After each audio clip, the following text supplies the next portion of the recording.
budaya positif. Oleh karena itu, Bapak dan Ibu, mari kita dengarkan acara ini, yaitu yang akan disampaikan oleh Ibu Deis Eka. Pada Bu Deis, saya persilakan. Terima kasih Bu Ana. Assalamualaikum warahmatullahi wabarakatuh.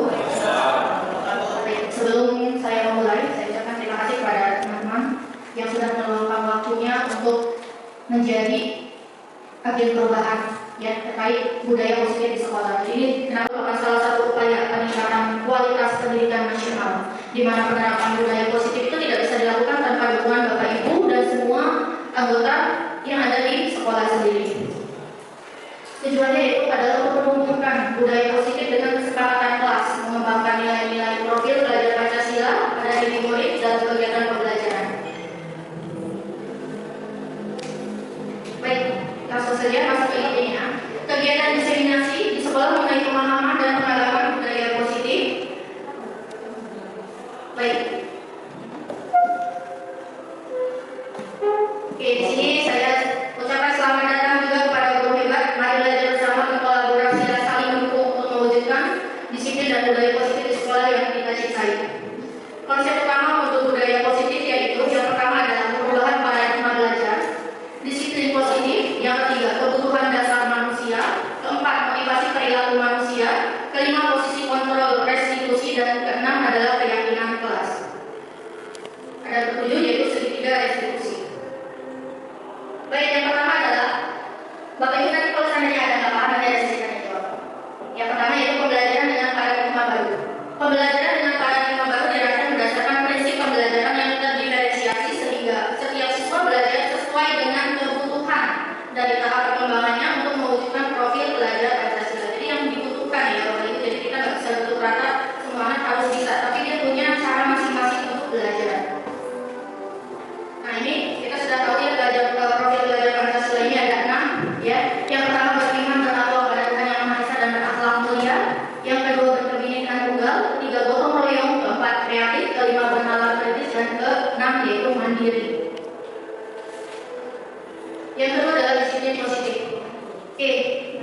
Goal yang pertama yaitu makna disiplin adalah sesuatu yang dilakukan seseorang kepada orang lain untuk mendapatkan kepatuhan.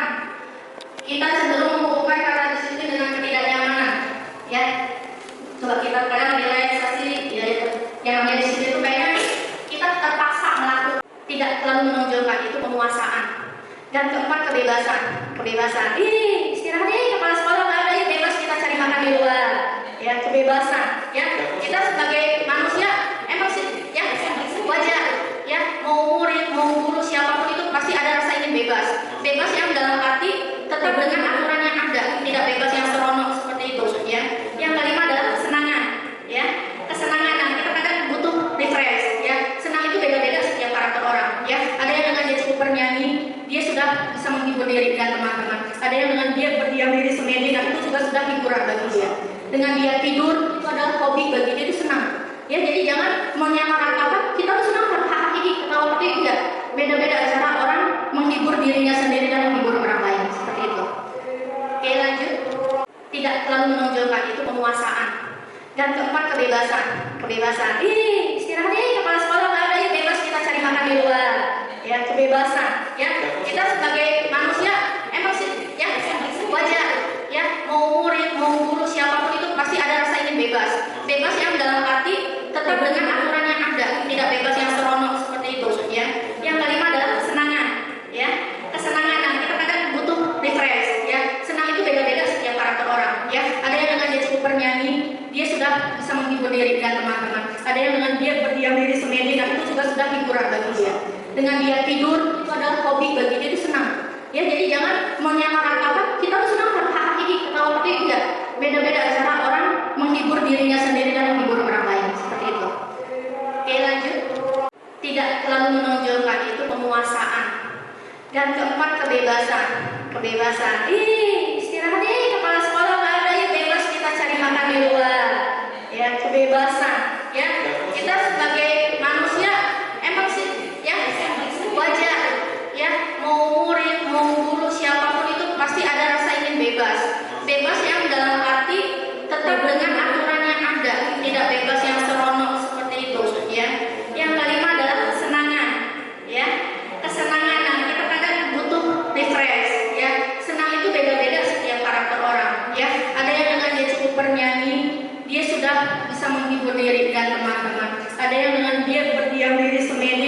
juga sudah hiburan bagi dia.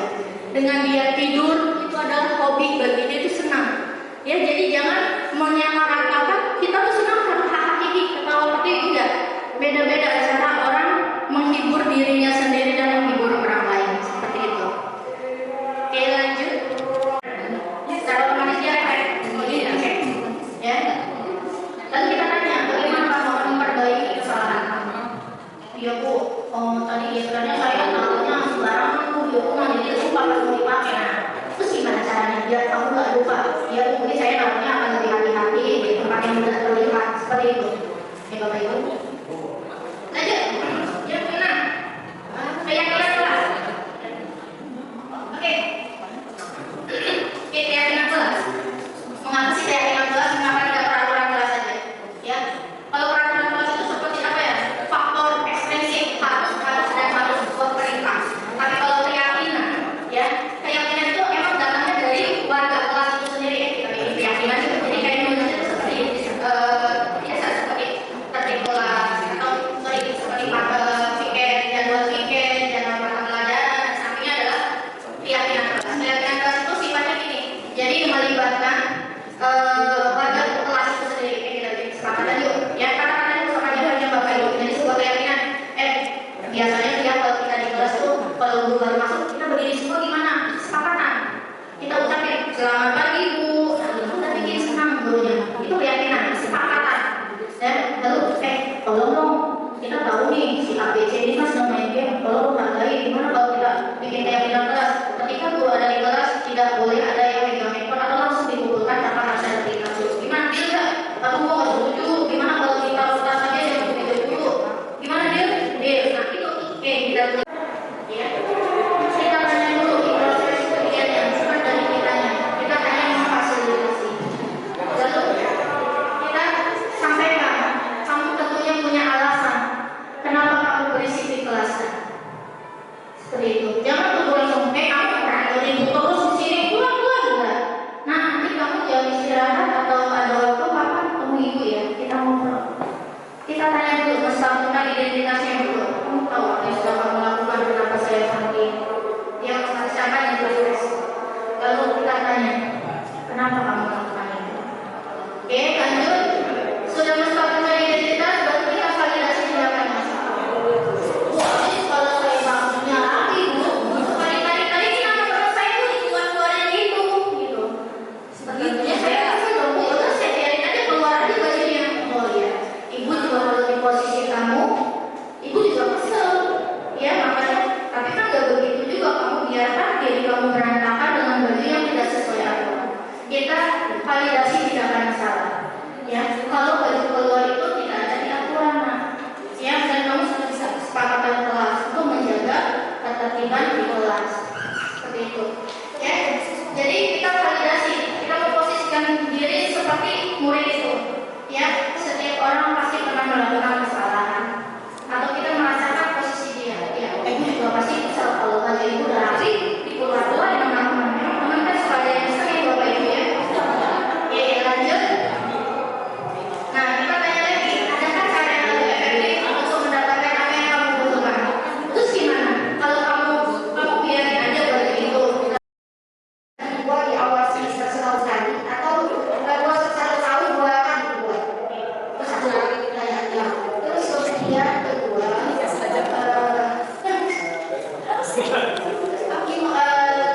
bagaimana ya guru kita itu ya sehingga guru itu biar bisa enak untuk anak gitu seperti ceritakan tadi. Saya jujur aja, saya juga bisa. Saya susah untuk anak itu. Tapi saya nggak pernah marah memang bertahun-tahun sama tadi saya nggak pernah. Dalam apapun saya suka diem aja karena nggak terpancing untuk marah. Jadi saya waktu itu saya waktu itu gimana sih caranya? Jadi seperti itu.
dia merasa kecil hati dan dia merasa paling berkuasa karena saya guru. Itu akan memicu juga emosi kita. Lebih baik oleh kapan pada waktu minggu atau nanti setelah belajar itu minggu di ruangan itu ngomong. Itu akan menetralkan posisi kita. Ya kalau posisi kita langsung di sini, anak merasa kecil hati, teman-teman apalagi yang nggak suka ya nyoraki tambah kecil hati. Kita sebagai yang berkuasa, sebagai pendidik ada di kelas ini paling tua juga, paling senior, semakin wah itu terus etika saya ini. Assalamualaikum warahmatullahi wabarakatuh. Perkenalkan, nama saya Dina Yusnita, guru SMA Negeri 72 Jakarta. Hari ini saya mengikuti diseminasi budaya positif dari CGP Angkatan ke-10, Ibu Ois Efrika Sari MPD.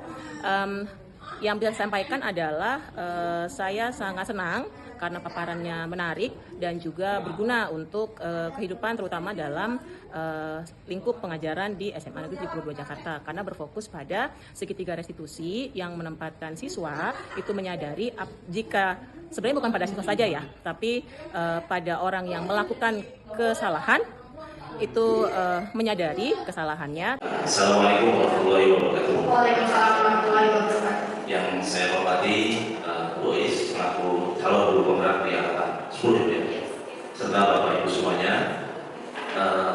Sebenarnya saya mungkin hanya sedikit menambahkan dan berterima kasih bahwa saya pada hari ini bertambah ilmu saya. Pastinya Ibu selaku CGP sudah kalau dalam agama Islam sudah balik wajib berbayar.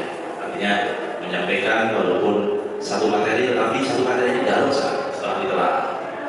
Intinya memang menerapkan budaya positif di sekolah manapun itu memang berat, karena kita melihat latar belakang daripada siswa ini yang berbeda-beda. Dia berasal dari video yang berbeda-beda. Nah, kita memang menjadi tuntutan buat kita untuk bagaimana bisa menerapkan budaya positif di sekolah. Saya pastinya terima kasih sudah bertambah ilmu di hari ini dari Bu Ois selaku calon guru penggerak. Memang kita yang sudah disampaikan oleh Bu Ois tadi sebagai agent perubahannya, yang pastinya kita kalau ingin menerapkan budaya positif, kita dulu yang pastinya berbuat positif di sekolah ini. Karena menurut saya guru yang baik adalah guru yang mempunyai integritas, di mana antara ucapan dengan perbuatan itu sama. Kita mau menegur siswa